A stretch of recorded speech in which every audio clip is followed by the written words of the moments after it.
My flowers have all been cleaned, hydrated, and it is time to make some arrangements. So what's nice about these spring bulbs is that it's really pretty easy, pretty foolproof to make something beautiful. I'm going to make a mixed arrangement in this green glass iconic Flower Flash trash can vase that we now sell on our website. But any sort of sturdy cylinder like this that has a large opening, a large water reservoir, we can make a really dense flower packed arrangement. Something like this, since it does have a large opening like this, I'm going to take some floral tape, but you can also use Scotch tape, just clear Scotch tape. I'm going to do a tic-tac-toe grid on top, and I'm just going to do 1, 2, very tightly pressing this down. 2 more on the other side. And then the trick is you have to do a piece all the way around the outer side, really doubling this edge, pulling this tight. And now you've taken a large container, any sort of bowl or tureen or wide mouth pottery or vase. It's a little bit more manageable to arrange in when you have this grid. So just plain Scotch tape works fine, but the most important part is to make sure this is dry when you're doing this and make sure that you do that outer edge. Next, we need water. So I like to just fill it almost 2 fingers to the top with water. Good, clean water is really the best thing you can do. If you have commercial flower food, you can add that.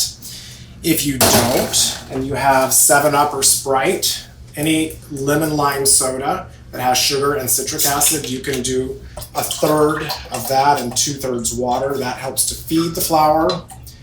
Then if you want to just take an extra step and kind of have the most success with your blossoms, and just take vodka and do a hearty splashing here. This acts as a disinfectant and kind of kills the bacteria as the stems break down. So this few steps to have the most maximum lifespan for these flowers. I think the most important thing though is to keep them out of the sunlight, keep them away from heaters or drafts, top them off with fresh water every day. Okay, so let's go. We have these really beautiful hyacinths in a couple of colors. So this bulb box, I'm going to offer a couple of these through the spring, and this flower palette will change. You'll still be watching this video. This is our first one, but a couple weeks from now we may have a completely different color scheme. The techniques and the applications and the tips that I'm going to give you right now are going to be exactly the same. Doesn't matter what the color scheme is. What I like about hyacinths is that they're very fragrant, and they turn into a very generous, robust flower. Now, I didn't take any of these leaves off, and I'm going to take a few off because they're starting to look a little bit peaked. So you can see they're starting to shrivel a little bit. That just means in a couple of days it's not going to look so good. So I'm going to very gently peel them off. If the leaf looks good and it's nice and sturdy, then leave it on. Now I want to, as much as possible, I want to leave this big white thing at the base. I don't know what it is, but this thing tends to feed the flower. And as big as this has already gotten, this will continue to grow and get quite large. So you can take this whole thing just like that and put it in the container. This one has nice greenery. I like that little sprig of green, so I'm just going to start by dropping a few of these in. Okay, so that naturally just fell off. It just popped off, no big deal. Since that happened, I can now cut this a little bit lower. Just want to make sure it's nice and clean. And I'll do some of these beautiful Delft blue ones. Now this one it has a very scrawny stem, so I'm going to go ahead and cut that off like that. This one's a little bit stronger. So I'm sort of just starting with a system of my hyacinths, and then I'm going to fill in with the tulips.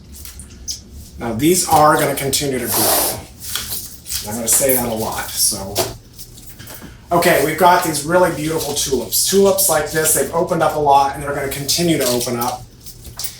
I mean, maybe it's the flower flash in me, but I love arranging by the handful. So sometimes taking 3 or 4 or 5 stems, and you can just chop them and drop them and get kind of carefree with them. I'm going to work my way around the edge.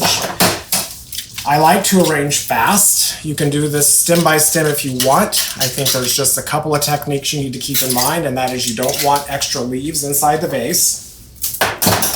And if you can just kind of imagine that in the center of this vessel, there's an imaginary kind of an axis point. You want all your flowers to feel like they're coming up from that central location. Again, we've cleaned our flowers, but if anything has broken, just give a once over, continue to clean the stems. So this arrangement is going to be pretty loose and full, and it's going to continue to kind of do its thing, and it's quite big. So let me get some more tulips in there. And also you want to layer things. So you don't want everything to be the same height because I've got a lot of open space in here. So now I can go in and cut some of these quite low, and they will just really nestle down tight. Again, I'm going to leave the top leaves on. And just, you don't want things to get too scrunched, but at the same time you want it to look natural, and I kind of just go in there and jiggle it and let things fall where they may. This one has a nice curve to it, so that's great for spilling over the edge. I'm always spinning my arrangement around.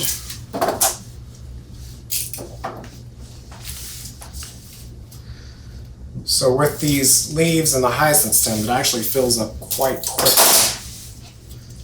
Now, if you like a more manicured look, all you would do is really make sure that all these stems are the same height, and then as they continue to grow, they will all grow the same height. I like this little more carefree, kind of painterly look for spring. Spin around, fill in the gaps. I can add another hyacinth here in the center. Every once in a while, just kind of step back and take a look at what you're doing. You're just going to keep adding and keep adding. Depending on the size of your vessel, you could make one magnificent arrangement of all these flowers. If you took smaller vessels, you can easily get 5-6 arrangements out of them. I want to make sure that my stems go all the way to the bottom of the vase, because as this continues to drink, the water level will go lower in the container. So you want to make sure that the stems are always in water. And then every morning, just take it to the sink and give it a fresh top off of fresh water. So now if you cut this thing off of the hyacinths, they will continue to grow. It doesn't seem like they get quite as big. But sometimes you just really need to, because it's just too long without doing that, unless you're in a really tall vessel. So you can hear them squeak. That's a good sign. That means there's a lot of water in the foliage, and the stems are nice and hydrated. Just always checking to make sure I've got some spilling over the edge. In a day or two, these will probably droop down and even touch the table.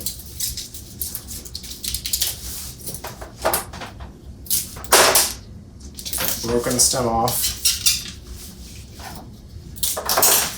Okay, now I'm going to add some of my ranunculus. I'm adding those last.